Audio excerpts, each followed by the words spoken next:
Just walk me through the base case, the proposal on the table, and what it would mean for a company like Boeing.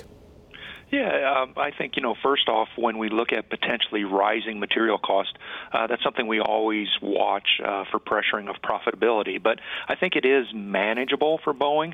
If you look, they've been using a lot more composites with their 787, and aluminum is the choice material due to the strength and weight characteristics, and that has the lower tariff on that at 10%. So, I think Boeing has long-term contracts. They're going to be able to manage through the escalation of prices potentially, and overall the raw material cost is a pretty small percentage of the cost of a plane. So I think maybe the potential bigger issue is potential trade war. Well, Jeff, when I was looking through your valuation risks on the likes of Boeing, I didn't see trade war there. Is there any reason for that?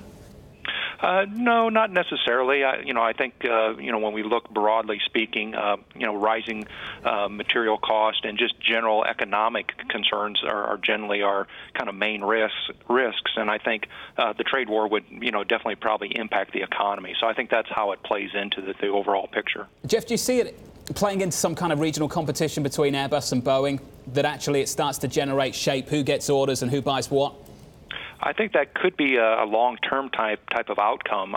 If there is some type of retaliatory, actions taken across the globe, if we see currency changes, all of a sudden now you may have the opportunity for Airbus to become more competitive and be more aggressive in some of these bids, if you will. And longer term, if you're looking at potentially 40% of the growth coming from Asia, that's a chance for Airbus to potentially try to gain some ground.